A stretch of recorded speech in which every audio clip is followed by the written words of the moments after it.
Price Lord. நல்லா இருக்கீங்களா? கர்த்தர் உங்களை ஆசீர்வதிப்பார். தமிழ்ல ஒரு பழமொழி உண்டுங்க, பொறுமையினால் பூமி சுருங்கும் என்று சொல்லி. அப்படின்னா என்ன அர்த்தம் தெரியுங்களா? பொறுமையா இருக்கிறவர்கள் இந்த பூமியையே சுதந்திரித்துக் கொள்வார்கள்.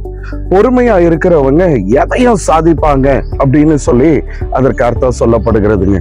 பொறுமை ரொம்ப முக்கியங்க. நம்ம வாழ்க்கையில கர்த்தருடைய பிள்ளைகளா இருக்கிற நீங்களும் நானும் பொறுமையா இருப்பது ரொம்ப பெரிய ஆசீர்வாதங்களுக்குள்ள நடத்தும். பைபிள்ல பாருங்களேன், தாவீதை குறித்து நம்ம வாசிக்கிறோம்.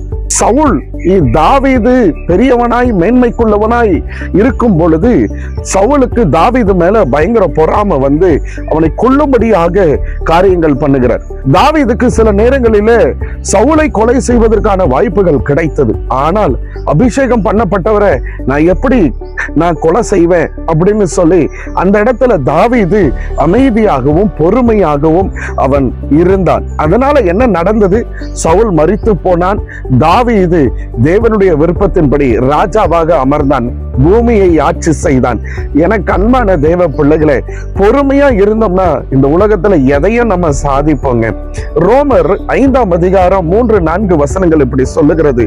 நாம எதுல பொறுமையா இருக்கணும்னு ரொம்ப அழகா அந்த வசனம் நமக்கு எடுத்து காட்டுதுங்க.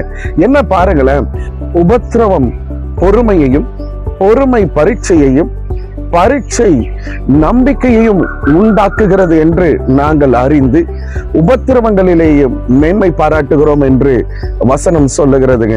அப்போஸ்தலன் இவ்விதமாக எழுதுகிறார். அவருடைய ஊழிய பாதையிலும் அப்படிதான் இருந்தார்.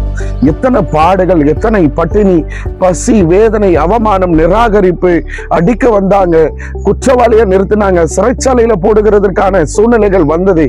எல்லாவற்றிலும் பொறுமையா இருந்து தேவனுடைய சித்தத்தை தன் வாழ்க்கையில நிறைவேற்றி முடித்து கடந்து போனார் அப்போஸ்தலர். எனக்கு அன்பான தேவ பிள்ளைகளை, நீங்களும் நானும் பொறுமையா இருப்போம் அப்படின்னு சொன்னா கர்த்தர் நம்ம வாழ்க்கையில கொடுக்க வேண்டிய ஆசீர்வாதங்களை நிச்சயம் சுதந்திரிப்போங்க. அவசரப்படுறதுனால நாம நிறைய நஷ்டமடைவது உண்டு, இழப்புகளும் ஏற்படுகிறதுக்கு வாய்ப்பு உண்டு. இந்த காலை வேளையில உங்களை நான் இப்படி ஆசீர்வதிக்க விரும்புறேங்க. அமைதியா இருப்போம், பொறுமையா இருப்போம். நீங்க ரொம்ப நல்லா இருப்பீங்க. பொறுமையா இருந்து உங்களுக்கென்று கர்த்தர் வைத்திருக்கிற ஆசீர்வாதங்களை சுதந்திரித்து சாதிக்க பிறந்தவர்களாய் சாதனைகளை செய்வீர்களாக கர்த்தர் உங்களை ஆசீர்வதிப்பார். God bless you.